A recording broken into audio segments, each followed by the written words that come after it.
I just got home from a 24-hour shift, still in my uniform, exhausted beyond belief, and what do I see? A damn bulldozer ripping my garage apart like it's made out of gingerbread. Diesel smoke everywhere, all my stuff, my tools, my Harley, 20 years of memories flattened in about 5 minutes. I'm standing there, badge still shining in the porch light, yelling over the noise. What the hell are you doing? And the guy in the cab just shrugs, tells me emergency HOA demolition order, unsafe structure. That's the moment my life turned into an episode of Cops meets Desperate Housewives. Now, before you think this is just another neighborhood dispute, let me tell you, these folks had no idea who they were messing with. I'm Marcus Rainwater, 15 years as a detective. I've seen every scam, every low-life grifter, every wannabe con artist out there. But I never expected my real challenge would be the Willowbrook Estates Homeowners Association. And definitely not Priscilla Thornfield, the president from hell. You ever meet someone whose whole existence is about controlling everybody else? That's Priscilla. Perfect blonde hair, white Lexus with HOA boss plates, walks around like she owns the sidewalks. She's the type who probably spells community with a capital C, as in, community means you do what I say. I just bought that house 6 months ago, right after my divorce. Needed a place to breathe, you know? Willowbrook seemed nice. Quiet. Old oak trees. Neighbors waved, or at least they did before Priscilla scared them into hiding behind the curtains. My first day unloading boxes, she materializes with a stack of paperwork thick enough to choke a horse. Welcome to Willowbrook, she says. Smelling like a Bath and Body Works went nuclear. She hands me community standards, grass height, paint colors, what you can park where. She looks at my pickup and my Harley like I'd brought a UFO to a tea party. A week in, I get my first violation trash cans visible 30 minutes after pickup. $50. Then another motorcycle parked in my own driveway. Another 50. I started looking around, paying attention like a detective does. It wasn't just me. Mrs. Kowalski next door fined for non-conforming garden gnomes. The Johnsons' young black couple with twins, noise complaints every time their kids so much as laughed after 6 p.m. Mr. Dakota across the street fined for hanging an American flag in his window. I'm not making this up. Priscilla targeted anyone who didn't fit her Stepford fantasy. But here's where it gets slimy. Every violation came with a helpful suggestion. Contact Thornfield Property Solutions for compliance assistance. Guess who owns it? Priscilla's nephew, Brad. Create the problem, sell the solution, rinse, repeat. I've seen Fortune 500 CEOs do less obvious scams. Every morning like clockwork, you'd hear Priscilla's heels clicking down the sidewalk, tape measure in one hand, phone in the other, snapping pictures of lawns, siding, gutters. Once I saw her crouched down in my yard measuring the height of a dandelion. I wanted to laugh, but she looked deadly serious. Then it escalated. Certified letter. My garage was unauthorized, needed demolition. $500 daily. Fine until I complied. I showed her permits. City approval from 1987 didn't matter. HOA rules supersede city codes. Detective Rainwater, she tells me with that smile like she's auditioning for a Bond villain. Now she knew exactly who I was. This wasn't about the garage. It was about flexing power. But she picked the wrong guy. I eat people like Priscilla for breakfast and not the healthy kind. A couple days later, I catch her in my backyard at sunrise, trespassing with a camera. What are you doing on my property? I bark, still half asleep and barefoot. She doesn't even blink. Emergency board meeting, safety violations, claims emergency HOA powers, let her ignore property lines. I almost laughed. Lady, I literally teach law to rookies. 2 days later, new certified letter, $2,500 in fines, 15 days to pay, or they'd lien my property. But she made a rookie mistake. Her emergency HOA meeting only gave 10 days notice. Bylaws require 30. So I show up at the meeting community center full of nervous neighbors, Priscilla holding court with a slideshow of my garage projected behind her like it's the Kennedy assassination. These violations threaten our community's values, she says. Mrs. Kowalski, bless her, pipes up. That garage has been there since before my husband died. Doesn't matter to Priscilla. I stand up, pull out my phone, start recording. What's the emergency that bypassed the 30-day requirement? She stumbles. Safety overrides. What's your qualification to determine structural safety engineering degree, inspector's license, or just a strong opinion? Now, people are whispering cameras coming out. Why does every violation recommend the same contractor? Brad Thornfield, your nephew. The whole room goes electric. Priscilla gavels, the meeting closed, and yes, she really brought a gavel. As people shuffled out, Mrs. Kowalski presses a stack of violation notices into my hands. 37 in 6 months, always Brad's company for fixes. The Johnsons whisper, we've been documenting everything. Every minority family, every senior, every single mom, same pattern. That night, I hit the city records. Turns out Priscilla ran this scam at 2 other neighborhoods before landing here, and she'd filed 14 emergency safety complaints against my garage, not HOA stuff. Real city emergency filings, which is a $500 fine and possible jail time for false reporting, 14 times. The next morning, Priscilla shows up with Brad and a nervous-looking lawyer named Grimby. Cease and desist for harassment, they say. I hand the lawyer his own copy back and tell him to check those 14 false reports. You could see him pale. Have a blessed day, I say, closing the door.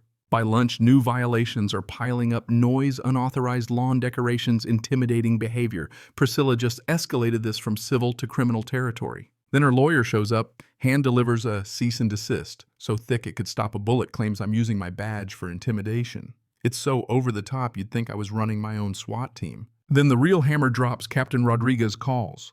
Rainwater complaint says you're abusing your authority. Internal affairs review. Hands off HOA stuff till we clear it. I know exactly who filed it. That's the playbook. If you can't beat someone, try to disqualify them. Fine. Let's see how she handles me as a civilian. I start making calls. State Licensing Board. Priscilla's real estate license expired 2 years ago, but she's still consulting through Brad's company. That's a misdemeanor. City Building Inspector Marcus. That garage is built like a tank. Why is someone filing emergencies? I explain. He goes, son, that's criminal. These fake calls waste city resources. And apparently this pattern of fake reports is happening all over. Then the twist. Mrs. Kowalski shows up crying. Priscilla is trying to force her to tear out her memorial rose garden for her late husband, $8,000 in compliance work, Brad's company again. When I ask how many others got similar threats, she says almost everyone on our block. All the same company. That's when it hit me. This isn't just local harassment. This is organized crime. I dive deep. Brad's company has contracts with 7 HOAs in 3 counties. Priscilla sits on boards or consults for everyone. Same playbook: create violations, recommend their contractor, funnel money, rinse, repeat. Next day, an investigative reporter from Channel 7 calls rumors of HOA corruption. As I'm talking, 2 suits show up at my door. FBI. Detective Rainwater Agent Mitchell, White Collar Crime Division. We've tracked your calls. This scam is in 12 states. Relief. They're not after me, they're after her. But Priscilla isn't done. That afternoon, mortgage company calls structural deficiencies reported by HOA. Mrs. Kowalski's insurance canceled, Johnson's mortgage flagged. Priscilla weaponized the entire financial system. She turned their lies into flags for banks and insurance. Then I get a text, emergency meeting tonight. Come alone, P. Of course I go. It's just Priscilla alone at the front of the dark community center, files everywhere. She slides me surveillance photos of me talking to neighbors, sitting on my porch, even through my kitchen window. Withdraw your complaints, pay the fines, request a transfer. Or these go to internal affairs, the FBI, every news outlet. Your career ends, you lose your house, you lose everything. I start recording with my phone. Or what? You frame me too. She just smiles. You have 48 hours to decide. Join us or join the unemployment line. I walk out into the night, that moment where you're so mad you actually feel calm. She tried to buy me. Lady, you just signed your own warrant. Next morning, I'm at the courthouse filing a request to audit the HOA's financials. Every homeowner has the right. Linda, the office manager, nearly hugs me. I've been praying someone would ask. The books are a disaster. We hole up in her back office, dusty boxes, flickering light. Turns out $80,000 in emergency repairs last year. A loan pool still cracked since 2019. $60,000 in consulting fees to Priscilla. Every month, checks to Regional HOA Services, LLC, registered to Grimby, her sleazy lawyer. Then I find a folder labeled Resistance Management. Surveillance files on every neighbor who ever complained. Photos, bank info, even family members. There's a form letter for reporting police misconduct. My own file's the size of a phone book.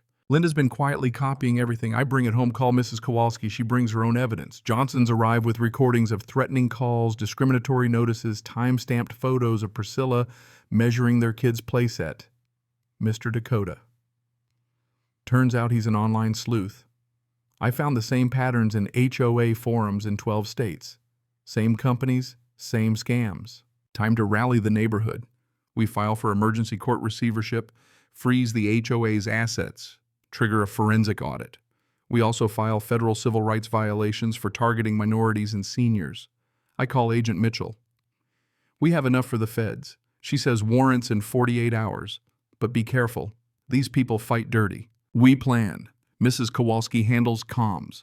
Johnsons contact the local NAACP. Dakota sets up the digital paper trail. I coordinate with the feds. The next morning, I wake to the smell of smoke. Community centers on fire arson. Security footage shows Brad with gas cans, face, and license plate clear as day. But while we're watching Brad go down for arson, Priscilla hacks the HOA office and deletes years of digital records. Neighbors find threatening surveillance photos in their mailboxes.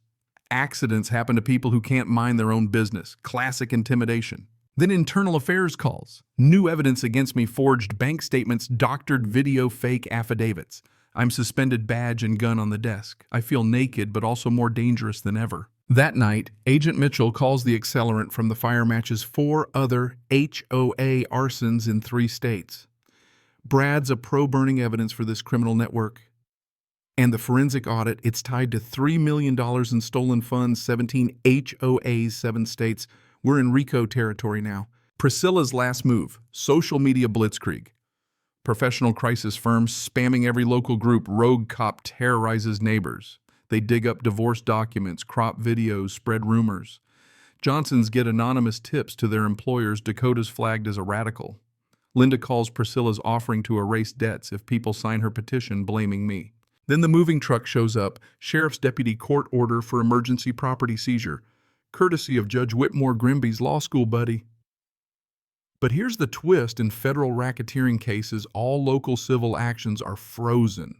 I call Agent Mitchell. She says feds are moving now. Within half an hour, black SUVs, FBI jackets, federal court order in hand. The moving crew flees. Deputy reads the order, looks at Priscilla. Sorry, ma'am, federal trumps local. Priscilla turns ghost white. Agent Mitchell cuffs her on the spot. You're under arrest for racketeering, conspiracy, fraud. The click of those cuffs, I can't describe the satisfaction. 3 days later, the town hall's packed. Channel 7's there. Mayor's there. Feds, state attorney, everyone. Agent Mitchell lays it all out. $3.2 million stolen, systematic discrimination. Johnsons ask about targeting. She plays audio of Priscilla's own voice. Grimby tries to object, but the prosecutor says, your client's already flipped. Mrs. Kowalski, sweet 80-year-old Mrs. K, stands up. We're not victims anymore, we're survivors. Thunderous applause. Fines refunded, HOA board dissolved, new elections called, and Mrs. Kowalski, they give her the key to the city. 6 months later, I'm standing in my rebuilt garage, brand new, paid for by federal court order. Priscilla. 18 months in prison, $250,000 in restitution. Brad, the arsonist, gets 3 years. Grimby disbarred, fined, awaiting trial. Over $400,000 in restitution funds go into the Willowbrook Freedom Scholarship, legal defense, homeowner education, protection against HOA abuse. Communities changed. My garage rebuild became the first neighborhood project Dakota taught wiring. Johnsons organized volunteers. Mrs. K kept us fed. Even started dating again, met Sarah, a social worker who heard the story on the news. Life's better. I'm promoted now, teach white-collar crime. Our story sparked HOA reform in a dozen states. But here's the lesson, the thing I wish someone had told me sooner. You can survive alone, but you can't win alone. Bullies, whether they wear a badge, a suit, or just a fake smile, count on you being scared and isolated. But the minute you stand together, even a handful of neighbors with nothing but coffee and courage, the whole game changes.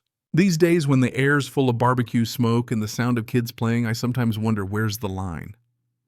When does fighting back become revenge? When does justice slip into payback? And what's the cost of standing up? Not just for yourself, but for everyone else who's afraid to. So let me throw this to you. What's the craziest thing you've seen an HOA try to pull? When did you realize it was time to stop playing nice and start fighting back? Drop your stories, your thoughts about right and wrong justice and payback down below. Because if there's one thing I know now, it's that we're not alone, and together we can take down anyone hiding behind fake authority. And hey, hit that subscribe, because next week we're digging into Sunset Manor, the retirement community where the emergency fees never match the emergencies. Trust me, this rabbit hole, it's just getting started.